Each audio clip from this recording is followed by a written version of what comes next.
நாடாளுமன்ற பட்ஜெட் கூட்டத்தொடரில் இன்று பொது பட்ஜெட் தாக்கல் செய்யப்படுகிறது. அது தொடர்பான நேரடி காட்சிகளை இப்போது பார்க்கலாம்.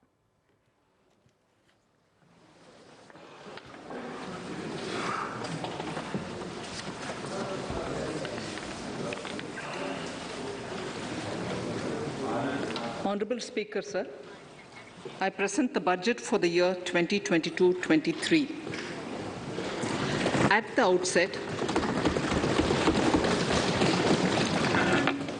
outset, sir, I want to take a moment to express my empathy for those who had to bear adverse health and economic effects of the pandemic. The overall sharp rebound and recovery of the economy is reflective of our country's strong resilience. India's economic growth in the current year is estimated to be 9.2%, highest among all large economies. I recognize we are in the midst of an Omicron wave with high incidence but milder symptoms. Further, the speed and coverage of our vaccination campaign has helped greatly. With an accelerated improvement of health infrastructure in the past 2 years, we are in a strong position to withstand challenges. I am confident that with Sabka Prayas, we will continue our journey with strong growth. Honorable Speaker, we are marking Azadi Ka Amrit Mahotsav and have entered into Amrit Kal, the 25-year-long lead-up to India at 100. Honorable Prime Minister, in his Independence Day address, had set out the vision for India at 100. By achieving certain goals during Amrit Kal, our government aims to attain this vision.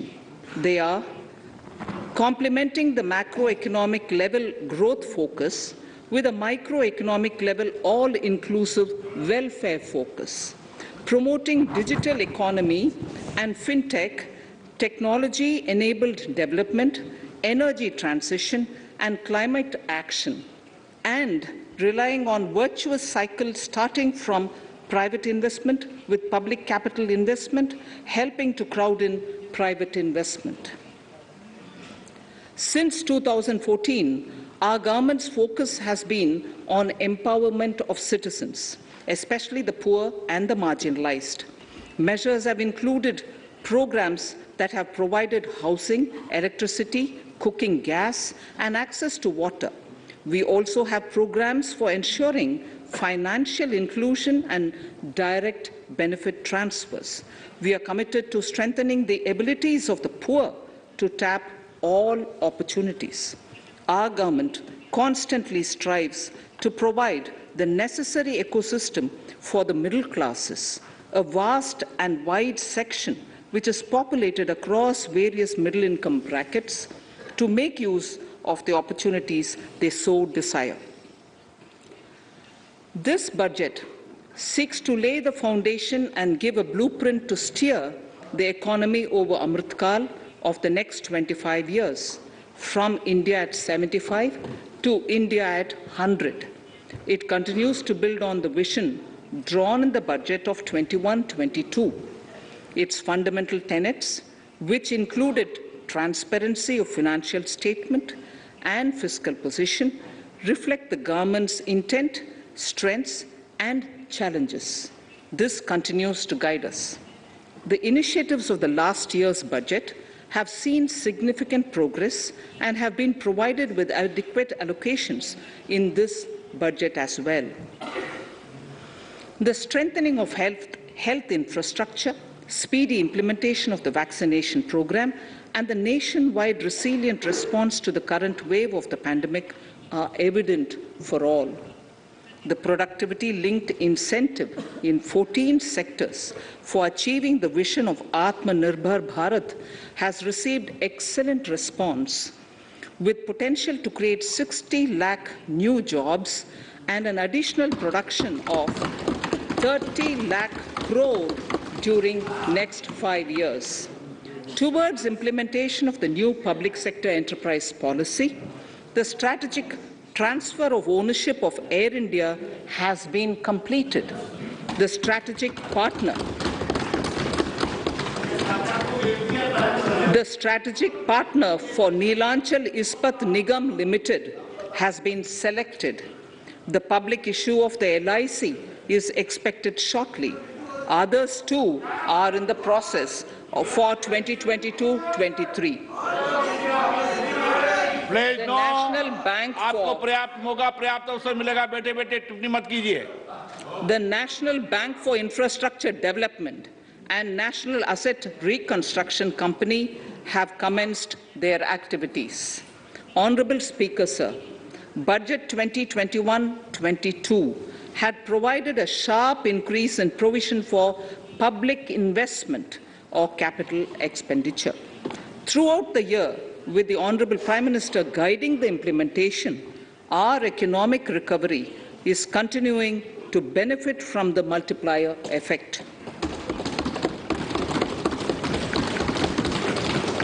This budget continues to provide impetus for growth. It lays a parallel track of 1.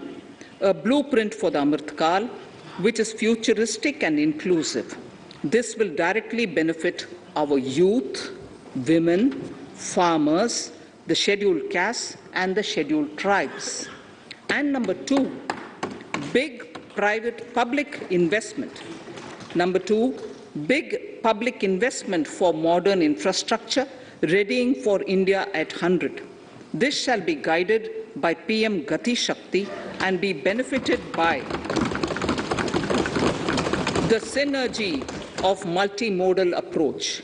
Moving forward on this parallel track, we lay the following 4 priorities: PM Gati Shakti, inclusive development, productivity enhancement and investment, sunrise opportunities, energy transition, and climate action, and 4, financing of investments.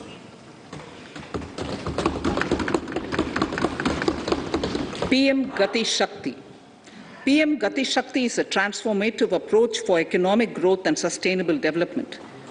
The approach is driven by 7 engines, namely roads, railways, airports, ports, mass transport, waterways, and logistics infrastructure.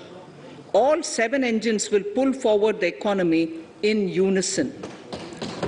These engines are supported by the complementary roles of energy transmission, IT communication, bulk water and sewerage, and social infrastructure.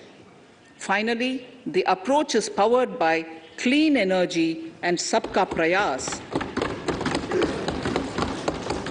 The efforts of the central government, the state governments, and the private sector together, leading to a huge job and entrepreneurial opportunities for all, especially the youth.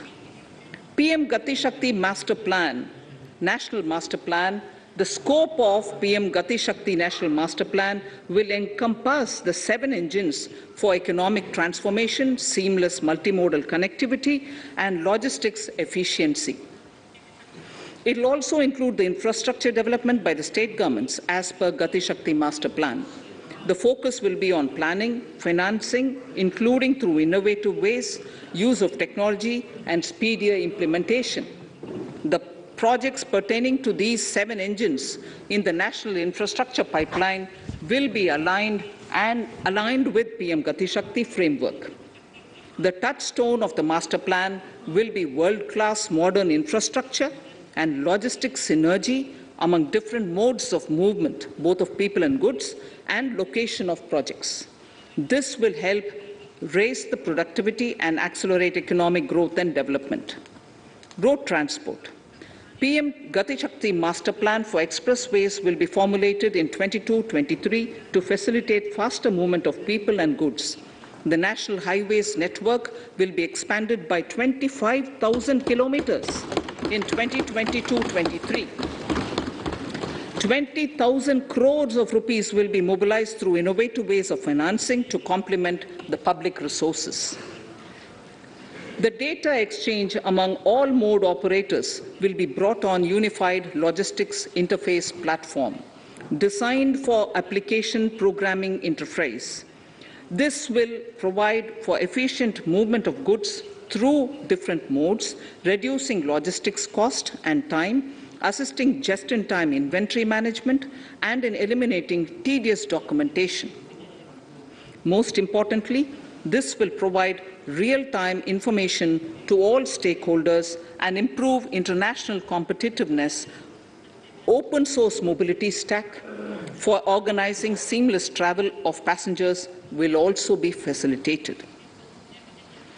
Contracts for implementation of multimodal logistic parks at 4 locations through PPP mode will be awarded in 22-23.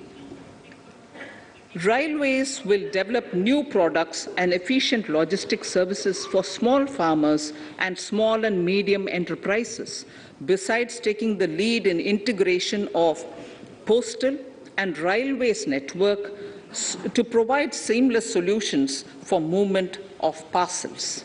One station, one product concept will be popularized to help local businesses and supply chains. As a part of Atmanirbhar Bharat, 2,000 kilometers of network will be brought under Kavach, the indigenous world-class technology for safety and capacity augmentation in 2022-23. 400 new generation Vande Bharat trains will better energy efficiency and passenger riding experience will be developed and manufactured during the next 3 years. 100 PM Gati Shakti cargo terminals for multimodal logistics facilities will be developed during the next 3 years. Innovative ways of financing and faster implementation will be encouraged for building metro systems of appropriate type at scale. Multimodal connectivity between mass urban transport and railway stations will be facilitated on priority. Design of metro systems, including civil structures, will be reoriented and standardized for Indian conditions and needs. Parvat Mala, as a preferred ecologically sustainable alternative to conventional roads in difficult hilly areas, National Ropeways Development Program will be taken up on PPP mode. The aim is to improve connectivity and convenience for commuters, besides promoting tourism. This may also cover congested urban areas where conventional mass transit system is not feasible. Contracts for 8 such ropeway projects for a length of 60 kilometers will be awarded in 22-23.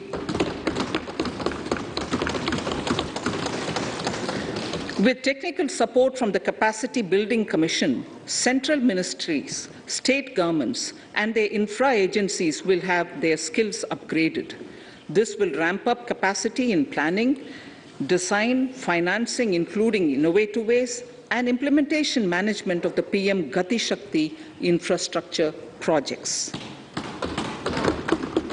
Inclusive development, our second priority. Agriculture. The procurement of wheat in Rabi 21-22 and the estimated procurement of paddy in Kharif 21-22 will cover 1,208 lakh metric tons of wheat and paddy from 163 lakh farmers, and 2.37 lakh crores will be the direct payment of MSP value to their accounts. Chemical-free natural farming will be promoted throughout the country, with a focus on farmers' lands in 5-kilometer wide corridors along the river Ganga at the first stage. 2023 has been announced as the International Year of Millets. Support will be provided for post-harvest value addition, enhancing domestic consumption, and for branding millet products nationally and internationally.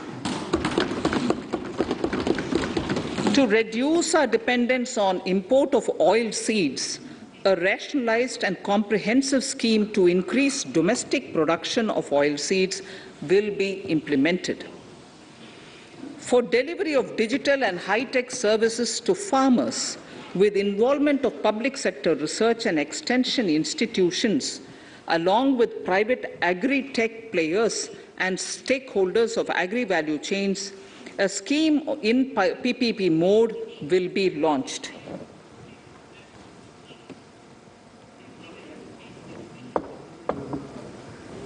Use of Kisan drones will be promoted for crop assessment, digitization of land records, spraying of insecticides and nutrients. States will be encouraged to revise syllabi of agricultural universities to meet the needs of natural, zero budget, and organic farming, modern day agriculture, value addition, and management. A fund with blended capital raised under the co-investment model will be facilitated through the NABARD. This is to finance startups for agriculture and rural enterprise relevant for farm produce value chain. The activities of these startups will include inter alia, support for FPOs, machinery for farmers on rental basis at farm level, and technology including IT-based support. The implementation of the Ken-Betwa link project at an estimated cost of 44,605 crores will be taken up. This is aimed at providing irrigation benefits to 9.0 lakh hectare of farmers' lands, drinking water supply to 62 lakh people, 103 megawatt of hydro, 27 megawatt of solar power, allocations of 4,300 crores of rupees in the RE 21-22 and 1,400 crores of rupees in 22-23 have been made for this project. Honorable Speaker, sir, draft DPRs for 5 river links, namely Daman-Ganga Pinjal, Par-Tapi Narmada, Godavari Krishna, Krishna Pennar, and Pennar Kaveri have been finalized. Once a consensus is reached among the beneficiary states, the Centre will provide support for their implementation. For farmers to adopt suitable varieties of fruits and vegetables and to use appropriate production and harvesting techniques, our government will provide a comprehensive package with participation of state governments. MSMEs, Udyam, eShram, NCS and ASEEM portals will be interlinked. Their scope will be widened. They will now perform as portals with live organic databases, providing G2C, B2C, and B2B services. These services will relate to credit facilitation, skilling, and recruitment with an aim to further formalize the economy and enhance entrepreneurial opportunities for all.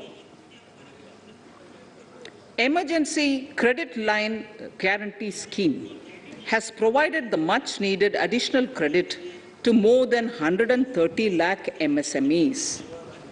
This has helped them mitigate the adverse impact of the pandemic. The hospitality and related services, especially those by micro and small enterprises, are yet to regain their pre-pandemic level of business. Considering these aspects, the ECLGS will be extended up to March 2023, and its guarantee cover will be expanded by 50,000 crores of rupees to total cover of 5 lakh crores.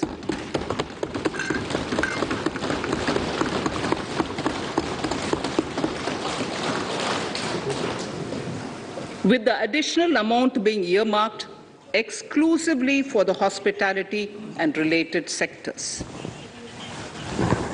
Credit Guarantee Trust for Micro and Small Enterprises, CGT-MSE, scheme will be revamped with required infusion of funds. This will facilitate additional credit of 2 lakh crore for micro and small enterprises and expand employment opportunities.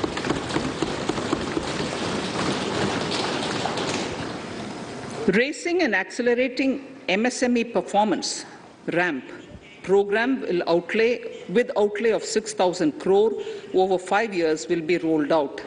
This will help MSME sector become more resilient, competitive, and efficient.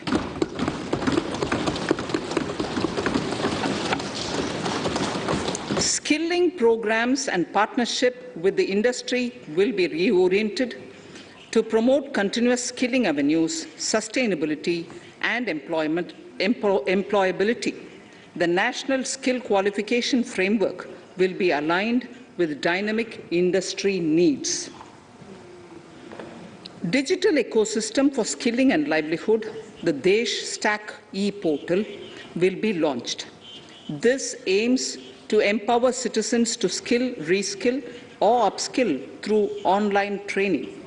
It will also provide API-based trusted skill credentials, payment and discovery layers to find relevant jobs and entrepreneurial opportunities. Startups will be promoted to facilitate Drone Shakti through varied applications and for drone as a service. In select ITIs in all states, the required courses for skilling will be started.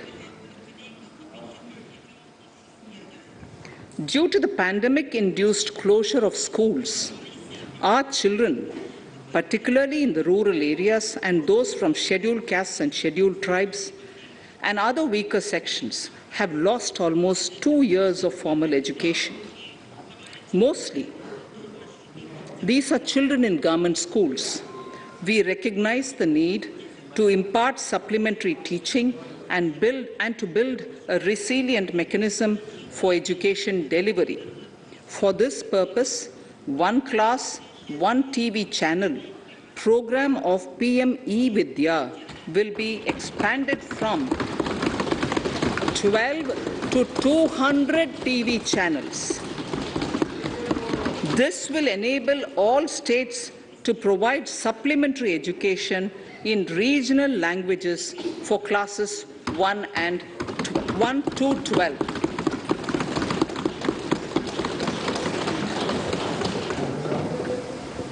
High-quality e-content in all spoken languages will be developed for delivery via internet, mobile phones, TV, and through radio and digital teachers.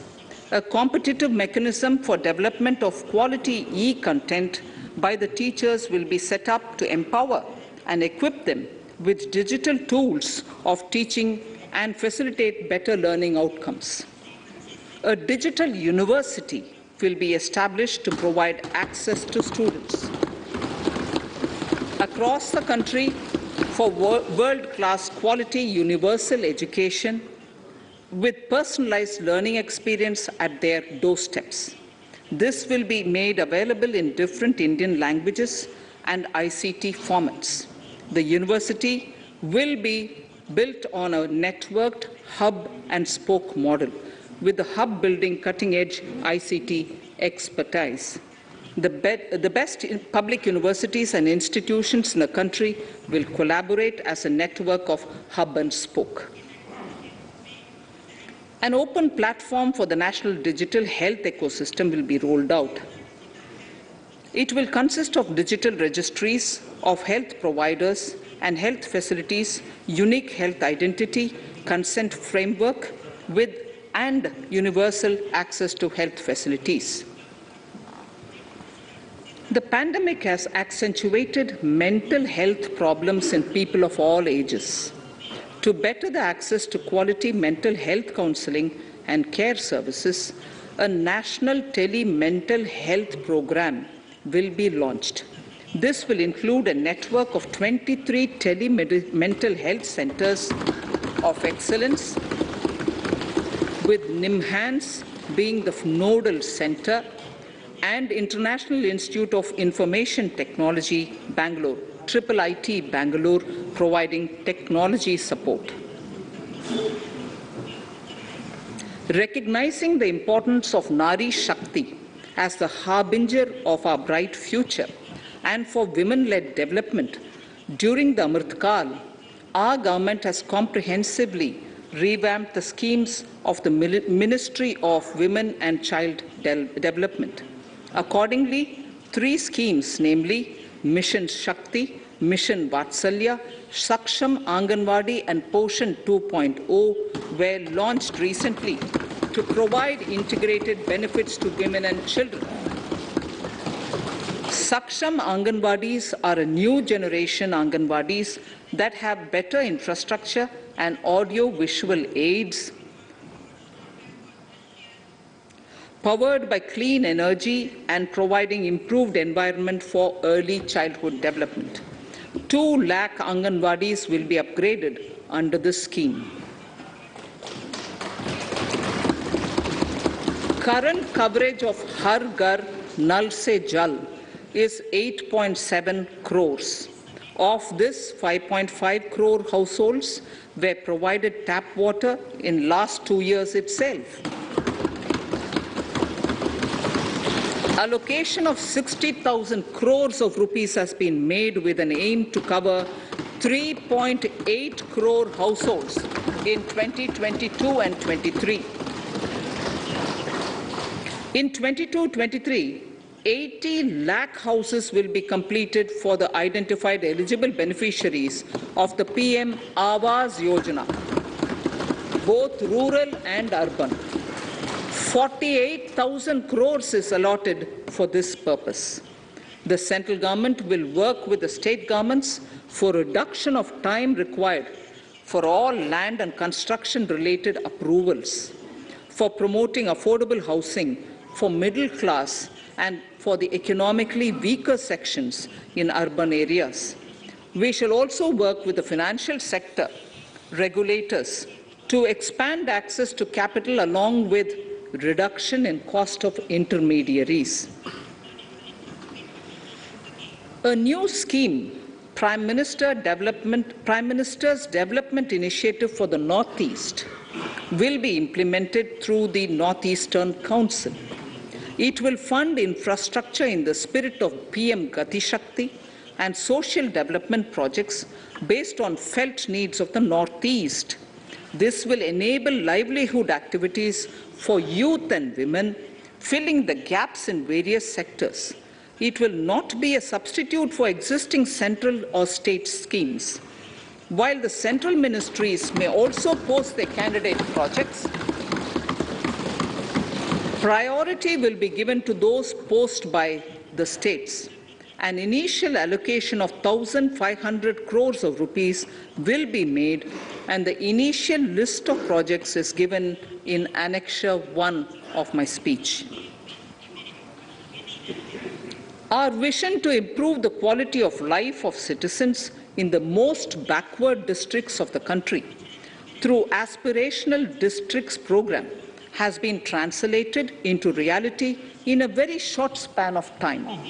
95% of those 112 districts have made significant progress in key sectors such as health, nutrition, financial inclusion, and basic infrastructure. They have surpassed even some of the state average values.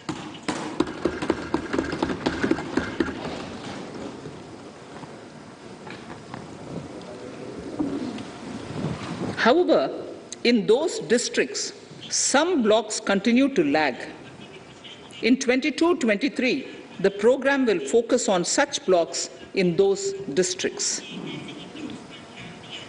Border villages with sparse population, limited connectivity, and infrastructure often get left out from the development gains. Such villages on the northern border will be covered under a new Vibrant Villages program. The activities will include construction of village infrastructure, housing, tourist centers, road connectivity, provisioning of decentralized renewable energy, direct-to-home access for Doordarshan and educational channels, and support for their livelihood generation. Additional funding for these activities will be provided. Existing schemes will be converged. We will define their outcomes and monitor them on a constant basis. In 2022, 100% of 1.5 lakh post offices will come on the core banking system, enabling financial inclusion and access to accounts through net banking, mobile banking, ATMs, and also provide online transfer of funds between post office accounts and bank accounts. This will be helpful, especially for farmers and senior citizens in rural areas, enabling interoperability and financial inclusion. Honorable Speaker, sir, in recent years, digital banking, digital payments, and fintech innovations have grown at a rapid pace in the country. Government is continuously encouraging these sectors to ensure that the benefits of digital banking reach every nook and corner of the country in a consumer-friendly manner. Taking forward this agenda and to mark 75 years of our independence, it is proposed to set up 75 digital banking units in 75 districts of the country by scheduled commercial banks. The financial support for digital payment ecosystem announced in the previous budget will continue in 22-23 as well. This will encourage further adoption of digital payments. There will also be a focus to promote use of payment platforms that are economical and user-friendly. Sir, I move to the next priority. In recent years, over 25,000 compliances were reduced and nearly 1,500 union laws were repealed. This is the result of our government's strong commitment for minimum government and maximum governance. 1,486 union laws were repealed. Our trust in the public and ease of doing business is what is highlighted here, sir.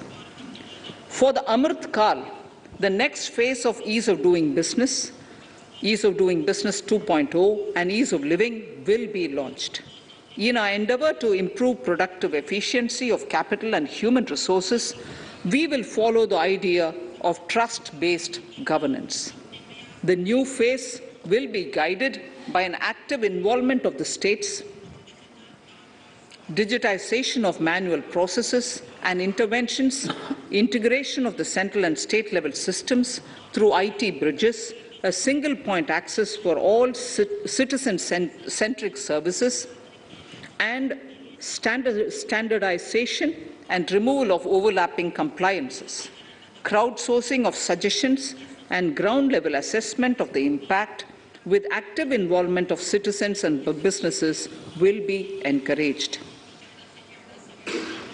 A single window portal, Parivesh, for all green clearances was launched in 2018.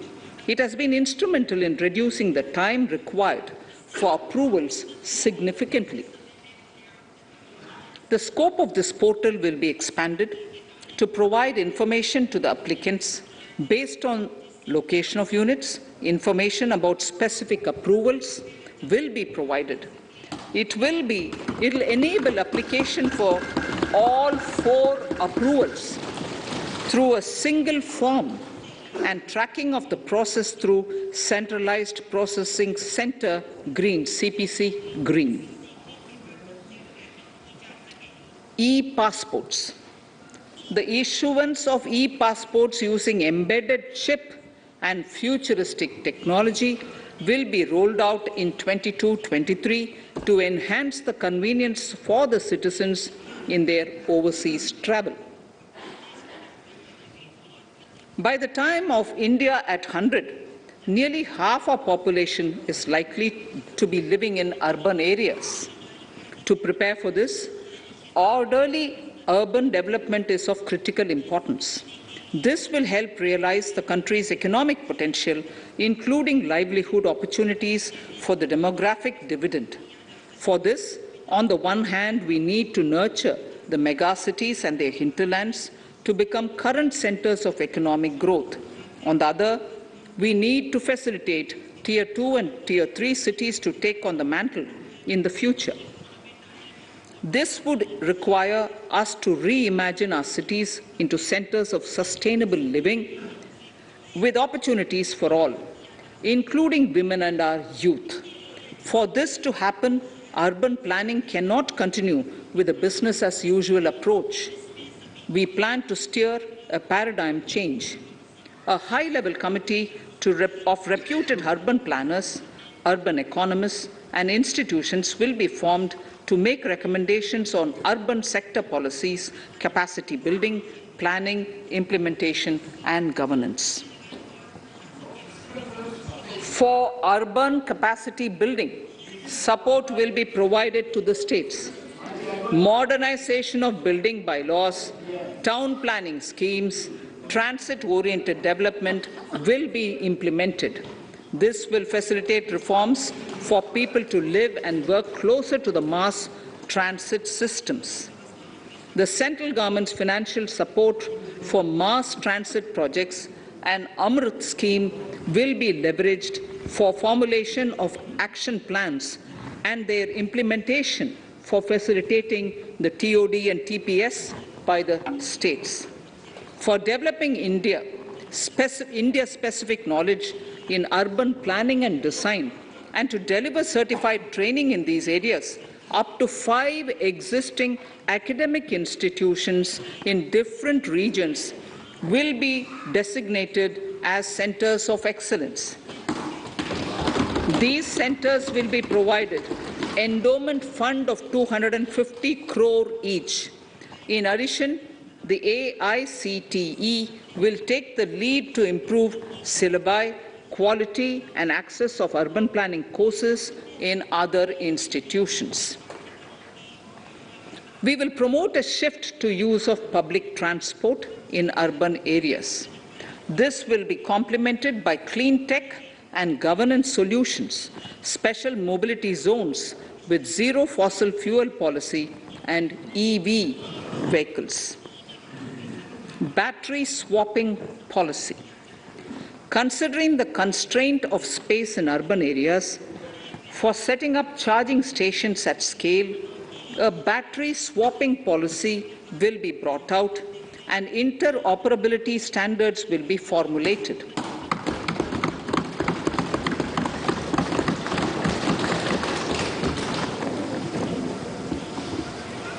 The private sector will be encouraged to develop sustainable and innovative business models for battery or energy as a service. This will improve efficiency in the EV ecosystem. Efficient use of land resources is a strong imperative. States will be encouraged to adopt unique land parcel identification number to facilitate IT-based management of records. The facility for transliteration of land records across any of the Schedule 8 languages will also be rolled out. The adoption of linkage with National Generic Document Registration System, NGDRS, with the One Nation, One Registration software will be promoted as an option for uniform process of registration and anywhere registration of deeds and documents.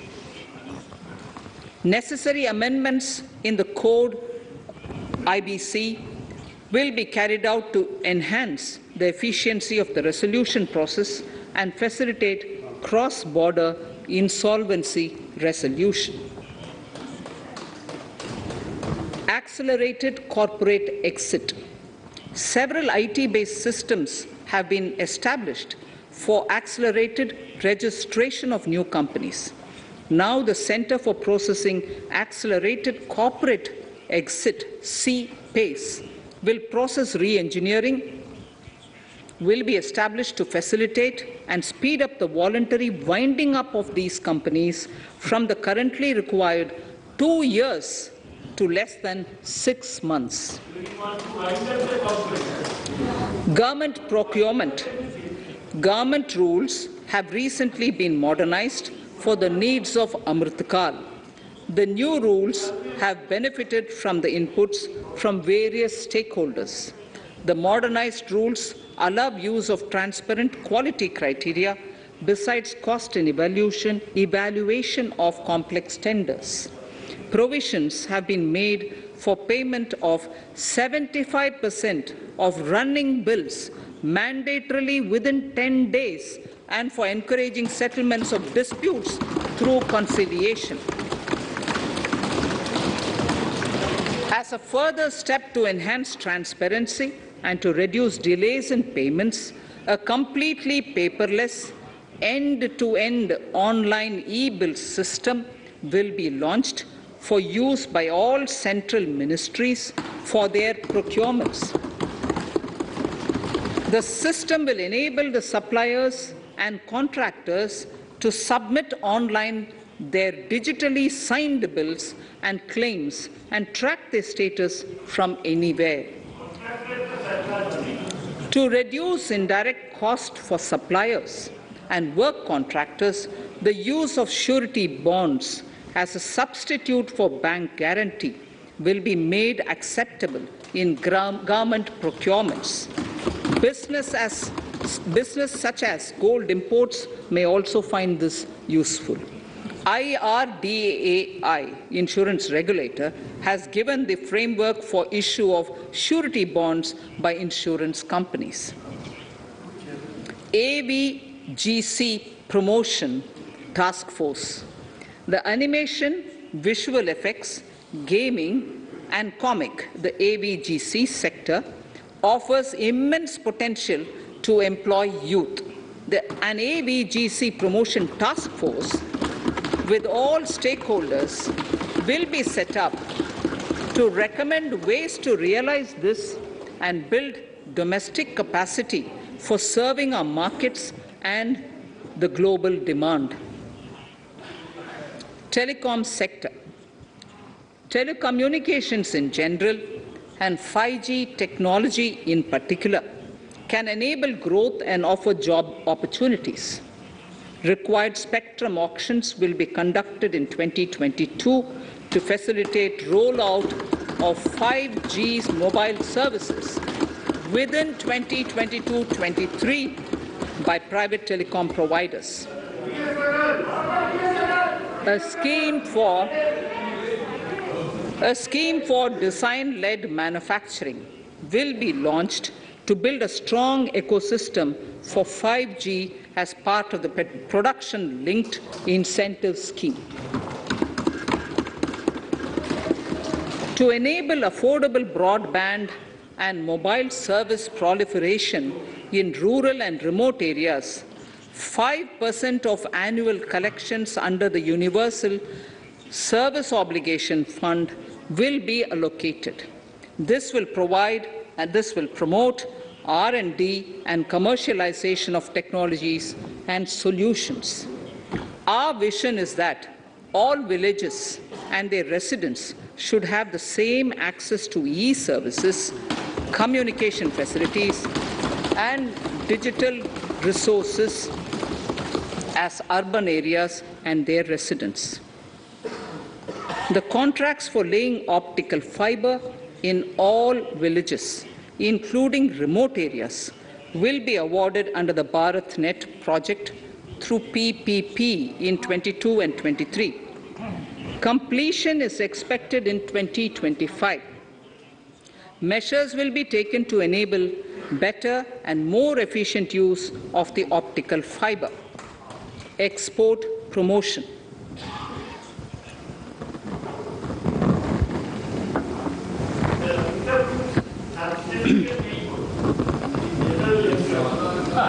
The Special Economic Zones Act will be replaced with a new legislation that will enable the states to become partners in development of enterprise and service hubs. This will cover all large existing and new industrial enclaves to optimally utilize available infrastructure and enhance competitiveness of exports. Atmanirbharta in defense. Our government is committed to reducing imports and promoting Atmanirbharta in equipment for the armed forces. 68% of the capital procurement budget will be earmarked for domestic industry in 22-23, up from 58% in 21-22. Defense R&D will be opened up for industry, startups, and academia, with 25% of defense R&D budget earmarked. Private industry will be encouraged to take up design and development of military platforms and equipment in collaboration with DRDO and other organizations through SPV model. An independent nodal umbrella body will be set up for meeting wide-ranging testing and certification requirements. Artificial intelligence, geospatial systems and drones, semiconductor and its ecosystem, space economy, genomics and pharmaceuticals, green energy and clean mobility systems have immense potential to assist sustainable development at scale and modernize the country. They provide employment opportunities for our youth and make Indian industry more efficient and competitive. Supportive policies, light touch regulations, facilitative actions to build domestic capacities and promotion of research and development will guide the government's approach. For R&D in the sunrise opportunities, in addition to efforts of collaboration among academia, industry and public institutions, government contribution will be provided. Energy transition and climate change. The risks of climate change are the strongest negative externalities that affect India and other countries. As Honorable Prime Minister said at the COP26 summit in Glasgow last November, and I quote, "What is needed today is mindful and deliberate utilization instead of mindless, destructive consumption," unquote. The low-carbon development strategy, as enunciated in the Panchamrit that he announced is an important reflection of our government's strong commitment towards sustainable development. The strategy opens up huge employment opportunities and will take the country on a sustainable development path. This budget proposes several near-term and long-term actions accordingly. Solar power. To facilitate domestic manufacturing for the ambitious goal of 280 gigawatts of installed solar capacity by 2030, an additional allocation of 19,500 crores for PLI, production-linked incentive, for manufacturing of high-efficiency modules with priority to fully integrate manufacturing units from polysilicon to solar PV modules will be made. Honorable Speaker, sir, the circular economy transition is expected to help in productivity enhancement as well as creating large opportunities for new businesses and jobs. The action plans for 10 sectors such as electronic waste, end-of-life vehicles, used oil waste, toxic and hazardous industrial waste are already ready. The focus will now be on addressing important cross-cutting issues of infrastructure, reverse logistics, technology upgradation, and integration with informal sector. This will be supported by active public policies covering regulations, extended producers' responsibilities, framework, and innovation facilities. 5 to 7% biomass pellets will be co-fired in thermal power plants, resulting in carbon dioxide savings of 38 MMT annually. This will also provide extra income to farmers and job opportunities to locals and help avoid stubble burning in agricultural fields. Saving energy is an important aspect of the energy management. Hence, energy efficiency and savings measures will be promoted. This will be done in large commercial buildings through the energy service company business model.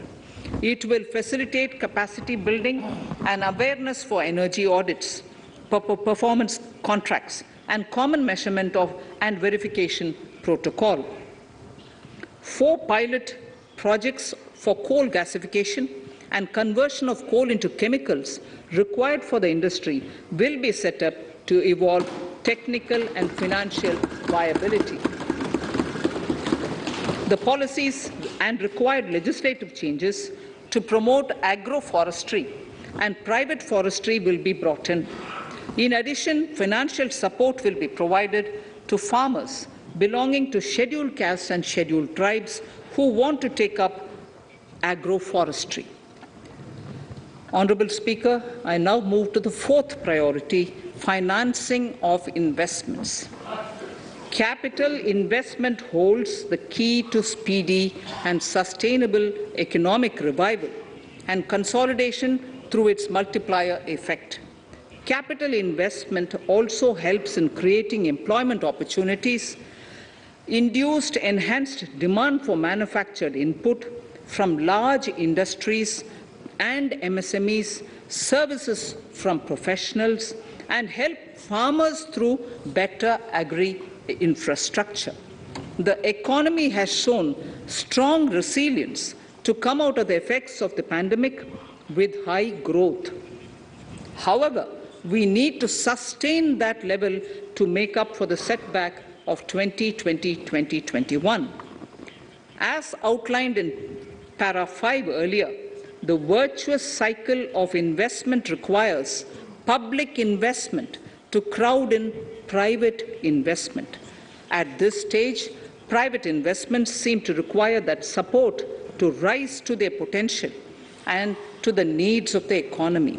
Public investment must continue to take the lead and prime the private investment and demand in 2022-23. Considering the above imperative, the outlay for capital expenditure in the Union budget is once again being stepped up sharply by 35.4% from 5.54 lakh crore in the current year to 7.50 lakh crores in 22-23. This has increased to more than 2.2 times the expenditure of 2019-20. This outlay in 22-23 will be 2.9% of the GDP. Effective capital expenditure, with this investment taken together with the provision made for creation of capital assets through grants and aid to states, the effective capital expenditure of the central government is estimated at 10.68 lakh crores in 22-23, which will be about 4.1% of the GDP. Green bonds. As a part of the government's overall market borrowings in 22-23, sovereign green bonds will be issued for mobilizing resources for green infrastructure. The proceeds will be deployed in public sector projects, which help in reducing the carbon intensity of the economy. Gift IFSC.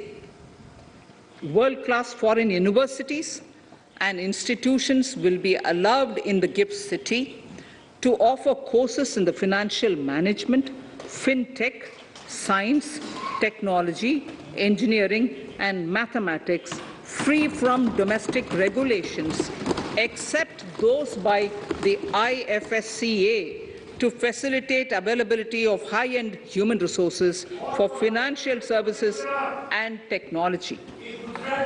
An international arbitration center will be set up in the gift city for timely settlement of disputes under international jurisprudence. Services for global capital, for sustainable and climate finance in the country will be facilitated in the gift city. Infrastructure status.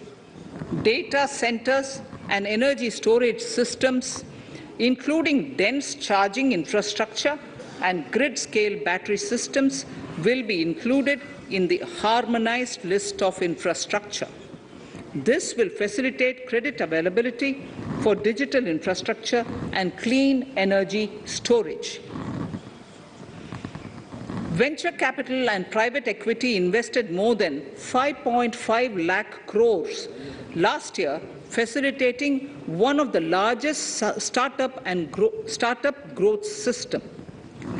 Scaling up this investment requires a holistic examination of regulatory and other frictions. An expert committee will be set up to examine and suggest appropriate measures.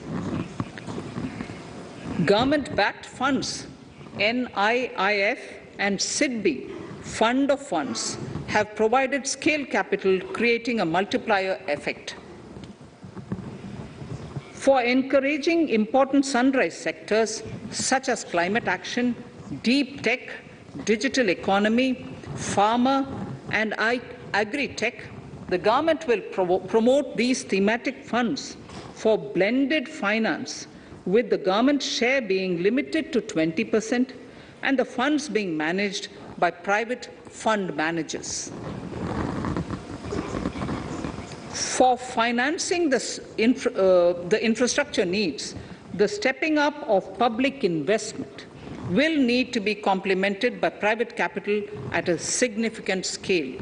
Measures will be taken to enhance financial viability of projects, including PPP, with technical and knowledge assistance from multilateral agencies. Enhancing financial viability shall also be obtained by adopting global best practices, innovative ways of financing, and balanced risk allocation. Digital rupee.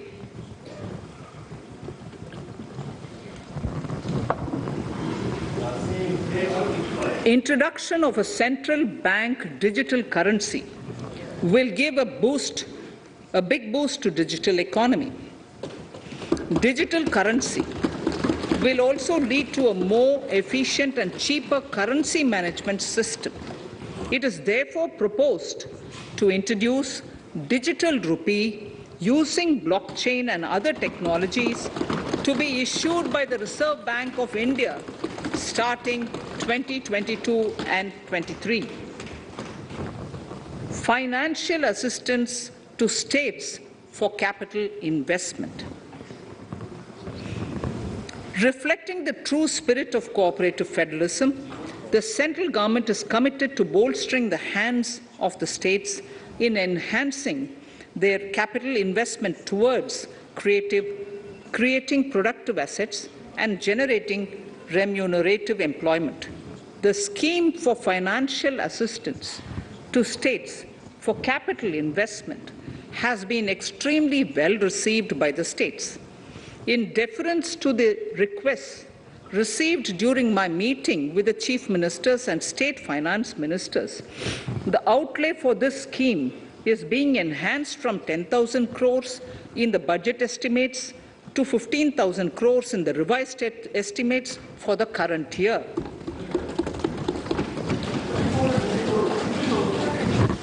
For 22-23,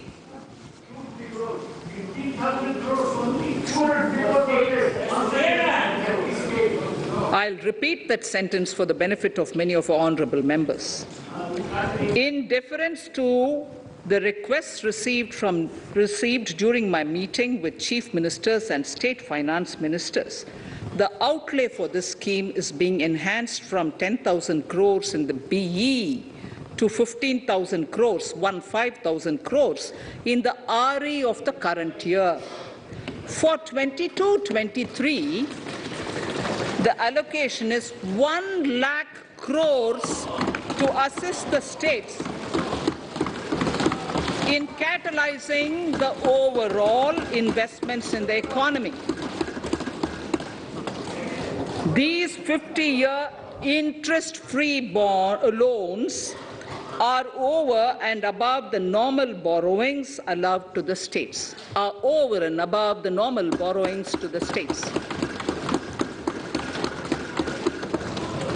This allocation will be used for PM Gati Shakti related and other productive capital investments of the states.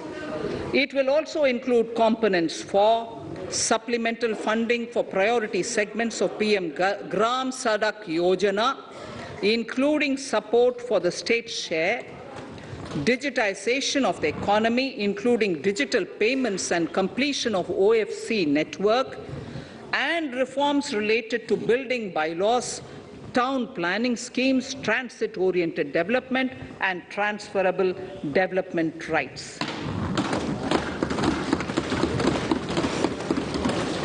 In 22-23, in accordance with the recommendations of the 15th Finance Commission, the states will be allowed a fiscal deficit of 4% of the GSDP, of which 0.5% will be tied to power sector reforms, for which the conditions have already been communicated in 21-22.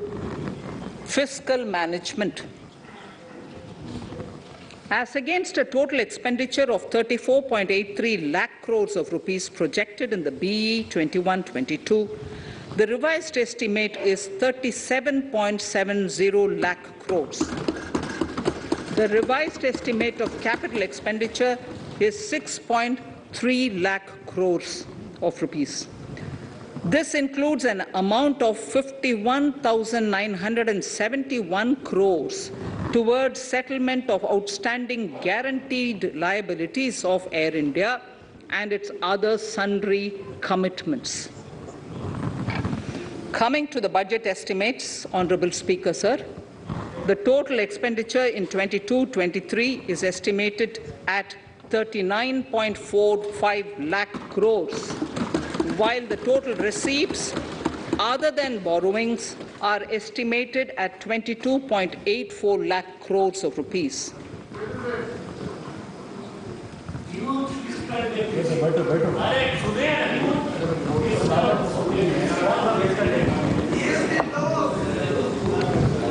The revised fiscal deficit, Honourable Speaker, in the current year is estimated at 6.9% of the GDP, as against 6.8% projected in the budget estimates.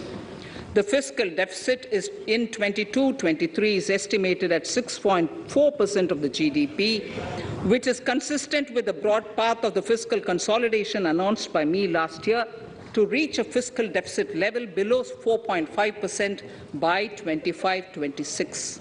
While setting the fiscal deficit level in 22-23, I am conscious of the need to nurture growth through public investment to become stronger and sustainable.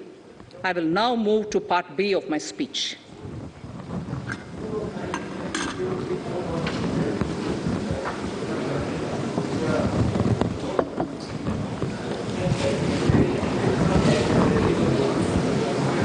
Direct tax. Honourable Speaker, sir, I take this opportunity to thank all the taxpayers of our country who have contributed immensely and strengthened the hands of the government in helping their fellow citizens in this hour of need. So I have brought in a little verse from the Mahabharata.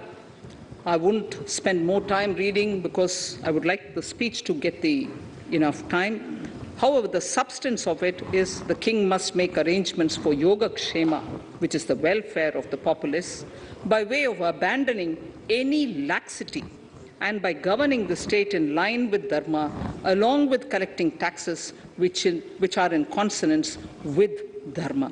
This is Mahabharata Shanti Parva Adhyaya, Shloka 11 from 72.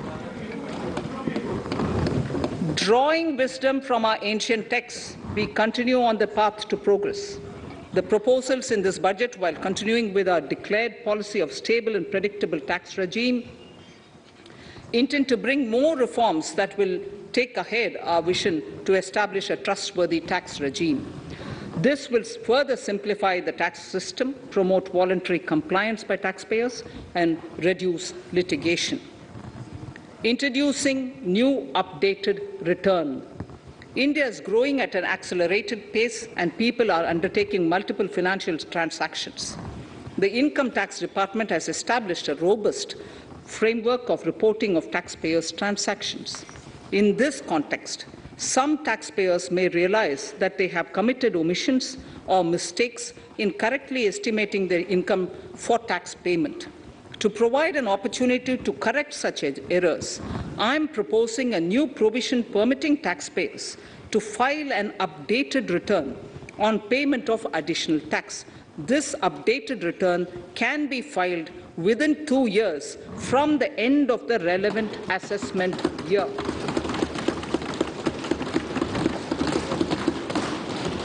Honourable Speaker, sir, presently, if the department finds out that some income has been missed out by an assessee, it goes through a lengthy process of adjudication. Instead, with this proposal now, there will be a trust repost in the taxpayers that will enable the assessee herself to declare the income that she may have missed out earlier while filing her return. Full details of the proposal are given in the finance bill. It is an affirmative step in the direction of voluntary compliance.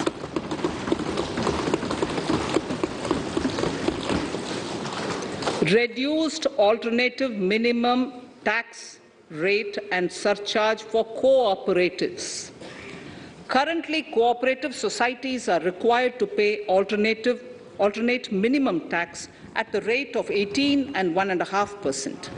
However, companies pay the same rate, the same, which is the alternate minimum tax, at the rate of 15%. To provide a level playing field between cooperative societies and companies, I propose to reduce this rate for the cooperative societies also to 15%. Honourable Speaker, sir, I also propose to reduce the surcharge on cooperative societies from the present 12% to 7% for those having total income of more than 1 crore and up to 10 crores. This would help in enhancing income of cooperative societies and its members who are mostly from the rural and from farming communities. Tax relief to persons with disability. The parent or guardian of a differently abled person can take an insurance scheme for such person. The present law provides for deduction to the parent or guardian only if the lump sum payment or annuity is available to the differently abled person on the death of the subscriber, that is the parent or the guardian. There could be situations where the differently abled dependent may need payment of annuity or lump sum amount even during the lifetime of their parent or guardian. I propose thus to allow the payment of annuity and lump sum amount to the differently abled dependent during the lifetime of the parent and guardians, that is parent or guardians, attaining the age of 60 years. Parity between employees of the state and central governments. At present, the central government contributes 14% of the salary, of its employee to the National Pension System, NPS, Tier 1. This is allowed as a deduction in computing the income of the employee. However, such deduction is allowed only to the extent of 10% of the salary in case of employees of the state governments. To provide equal treatment to both central and state government employees, I propose to increase the tax deduction limit from 10% to 14% on employers' contribution to the MPS account of state government employees as well. This would help in enhancing the social security benefits of the state government employees and bring them at par with central government employees. Incentives for startups. Startups have emerged as drivers of growth for our economy.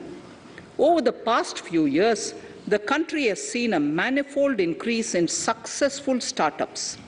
Eligible startups established before 31/3/2022 had been provided a tax incentive for 3 consecutive years out of the 10 years from incorporation. In view of the COVID pandemic, I propose to extend the period of incorporation of the eligible startup by 1 more year, that is, up to 31/3/2023, for providing such tax incentives.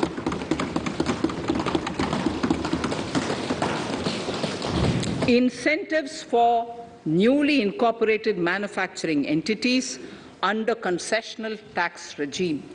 In an effort to establish a global competitive business environment for certain domestic companies, a concessional tax regime of 15% was introduced by our government for newly incorporated domestic manufacturing companies.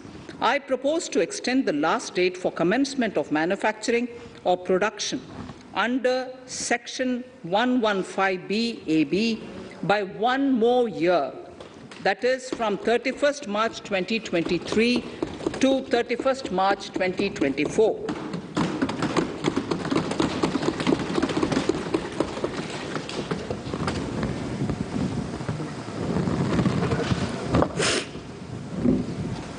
Scheme for taxation of virtual digital assets. There has been a phenomenal increase in transaction in virtual digital assets. The magnitude and frequency of these transactions have made it imperative to provide for a specific tax regime. Accordingly, for the taxation of virtual digital assets, I propose to provide that any income from transfer of any virtual digital asset shall be taxed at the rate of 30%, 30%. No deduction in respect of any expenditure or allowance shall be allowed while computing such income except cost of acquisition. Further, loss from transfer of virtual digital asset cannot be set off against any other income. Further, in order to capture the transaction details, I also propose to provide for TDS on payment made in relation to transfer of virtual digital asset at the rate of 1% of such consideration above a monetary threshold. Gift of virtual digital asset is also proposed to be taxed in the hands of the recipient.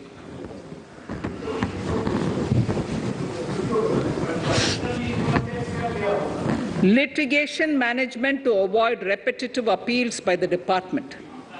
It has been observed that a lot of time and resources are consumed in filing of appeals which involve identical issues.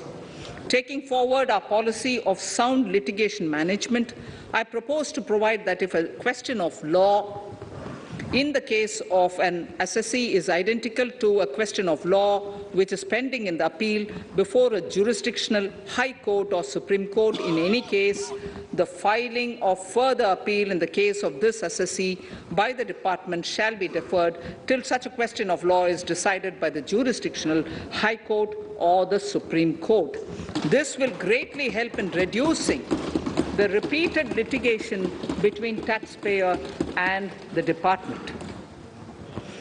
Taking forward our efforts to further promote the IFSC, I hereby propose to provide that income of a non-resident from offshore derivative instruments or over-the-counter derivatives issued by an offshore banking unit, income from royalty and interest on account of lease of ship, and income received from portfolio management services in IFSC shall be exempt from tax subject to specified conditions. Rationalization of surcharge. In the globalized business world, there are several work contracts whose terms and conditions mandatorily require formation of a consortium. The members in the consortium are generally companies. In such cases, the income of these AOPs has to suffer a graded surcharge up to 37%, which is a lot more than surcharge on the individual companies. Accordingly, I propose to cap the surcharge of these AOPs at 15%.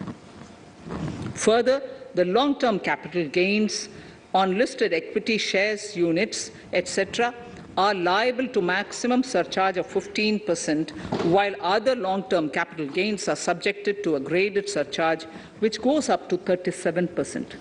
I propose to cap the surcharge on long-term capital gains arising on transfer of any type of assets at 15%. This step will give a boost to startup community, and along with my proposal on the extended tax benefits to manufacturing companies and startups, reaffirms our commitment to Atmanirbhar Bharat. Clarification in relation to health and education cess as business expenditure. The income tax is not an allowable expenditure for computation of business income. This includes tax as well as surcharges. The health and education cess is imposed as an additional surcharge on the taxpayer for funding specific government welfare programs. However, some courts have allowed health and education cess as business expenditure, which is against the legislative intent. To reiterate the legislative intent, I propose to clarify that any surcharge or cess on income and profits is not allowable as business expenditure. Deterrence against tax evasion. Honourable Speaker, sir, presently there is ambiguity regarding set-off of brought forward loss against undisclosed income detected in search operations. It has been observed that in many cases where undisclosed income or suppression of sales, etc., is detected, payment of tax is avoided by setting off of losses. In order to bring certainty and to increase deterrence among tax evaders, I propose to provide that no set-off of any loss shall be allowed against undisclosed income detected during search and survey operations.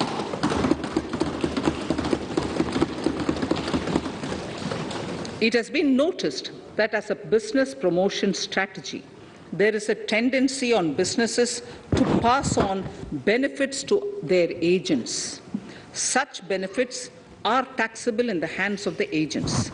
In order to track such transactions, I propose to provide for tax deduction by the person giving benefits if the aggregate value of such benefits exceeds 20,000 rupees during the financial year. A few other changes are being made, the details of which are there in the finance bill. Indirect taxes. So remarkable progress in GST. GST has been a landmark reform of independent India, showcasing the spirit of cooperative federalism. While aspirations were high, there were huge challenges too. These challenges were overcome deftly and painstakingly under the guidance and the oversight of the GST Council. We can now take pride in a fully IT-driven and progressive GST regime, that has fulfilled the cherished dream of India as one market, one tax. There are still some challenges remaining, and we aspire to meet them in the coming year. The right balance between facilitation and enforcement has engendered significantly better compliance, and enforcement has engendered better compliance. GST revenues are buoyant despite the pandemic. I would bring in something which I've got to know this morning, not part of my speech, but worth putting in here for the knowledge of the Honourable House. I would like to bring to the notice of this House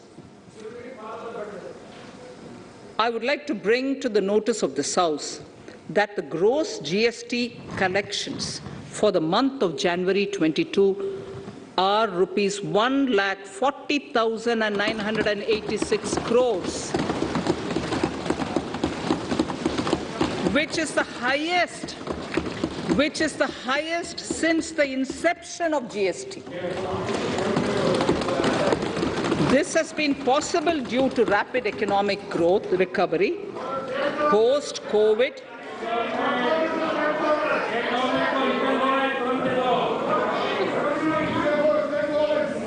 This has been possible due to the rapid economic recovery post-COVID, as well as various policy and administration undertaken by central and state tax administrations.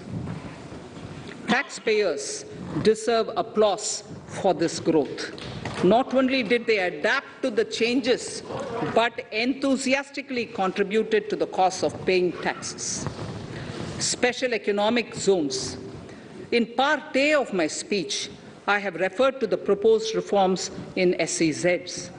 Alongside, we will also undertake reforms in customs administration of SEZs, and it shall henceforth be fully IT-driven and function on the customs national portal with a focus on higher facilitation and with only risk-based checks. This will ease doing business by SEZ units considerably. This reform shall be implemented by 30th September 2022. Customs reforms and duty rate changes. Customs administration has reinvented itself over the years through liberalized procedures and infusion of technology. Faceless customs has been fully established. During COVID-19 pandemic, customs formation have done exceptional frontline work against all odds, displaying agility and purpose. Customs reforms have played a very vital role in domestic capacity creation, providing level playing field to our MSMEs, easing the raw material supply side constraints, enhancing ease of doing business, and being an enabler to other policy initiatives such as PLI and phased manufacturing plans. My proposal on customs side are aligned to these objectives. Project imports and capital goods. National Capital Goods Policy 2016 aims at doubling the production of capital goods by 2025. This would create an employment opportunities and result in increased economic activity. However, several duty exemptions, even extending to over 3 decades, in some cases have been granted to capital goods for various sectors like power, fertilizer, textiles, leather footwear, food processing, and fertilizers. These exemptions have hindered the growth of the domestic capital goods sector. Similarly, project import duty concessions have also deprived the local producers of a level playing field in areas like coal mining projects, power generation, transmission, or distribution projects, railway and metro projects. Our experience suggests that reasonable tariffs are conducive to the growth of domestic industry and make in India without significantly impacting the cost of essential imports. Accordingly, Honourable Speaker, Sir, it is proposed to phase out the concessional rates in capital goods and project imports gradually and apply a moderate tariff of 7.5%. Certain exemptions for advanced machineries that are not manufactured within the country shall continue. A few exemptions are being made are being introduced on inputs like specialized castings, ball screw, and linear motion guide to encourage domestic manufacturing of capital goods. In the last two budgets, we have rationalized several customs exemptions. We have once again carried out an extensive consultation, including by crowdsourcing. As a result of these consultations, more than 350 exemption entries are proposed to be gradually phased out. These include exemptions on certain agricultural produce,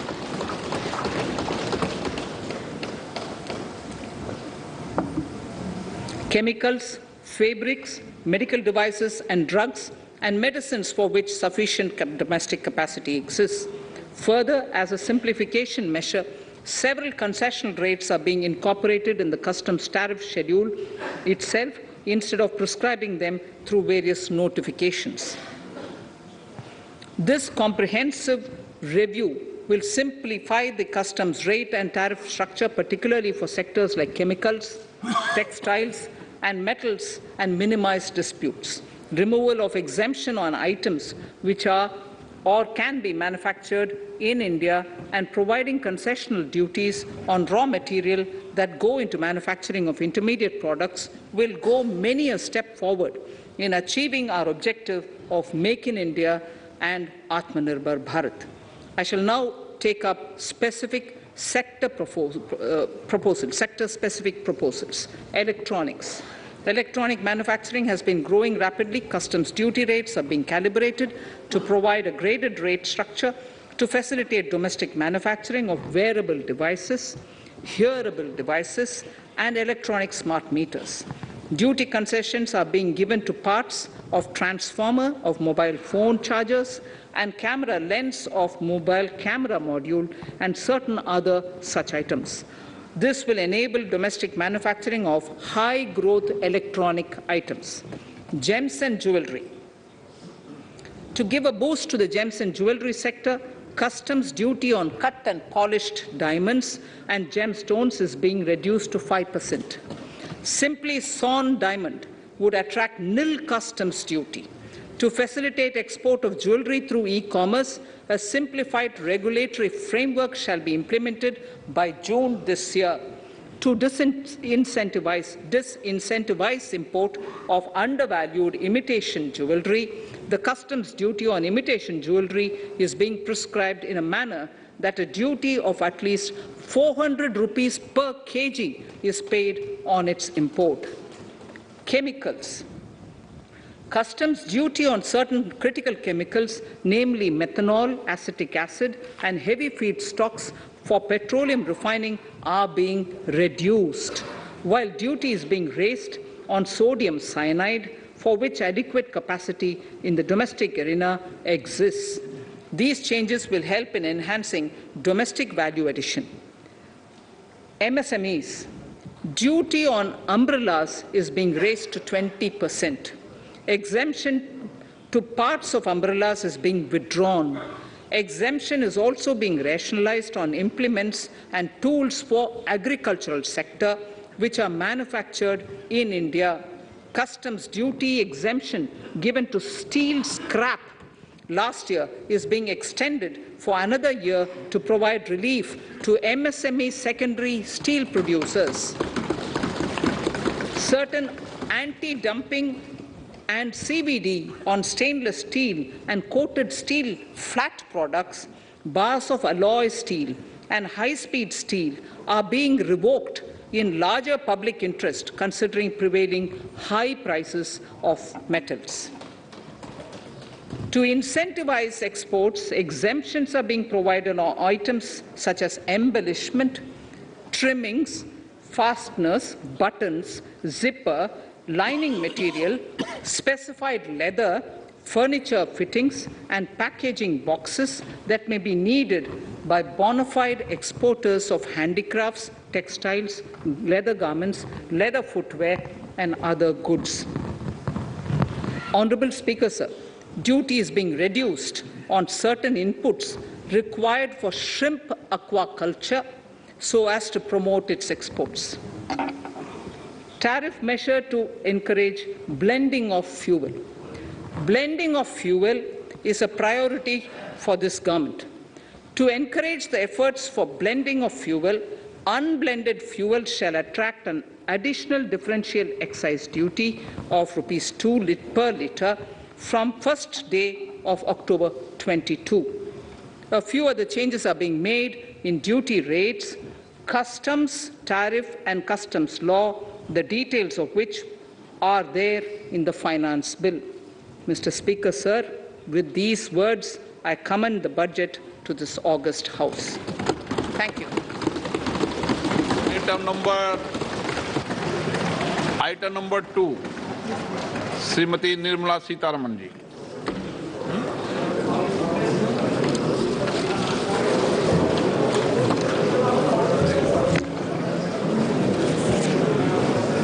Sir, with your permission, I rise to lay on the table the following statements under Section 3(1) of the Fiscal Responsibility and Budget Management FRBM Act 2003. Medium-term fiscal policy cum fiscal policy strategy statement and macroeconomic framework statement. Item number 3, Vitt Videk 2020, Nirmala Sitharaman ji. Sir, item number 3, Finance Bill. Sir, with your permission, I rise to move for leave to introduce the Finance Bill 2022. प्रश्न ये कि वित्त विधेयक को पुनर्स्थापित करने की अनुमति प्रदान की जाए।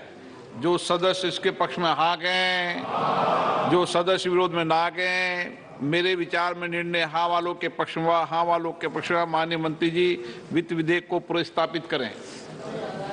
Sir, I introduce the bill. सभा की कार्रवाई कल बुधवार दिनांक 2 फरवरी 2022 को 4:30 बजे तक के लिए स्थगित की जाती है।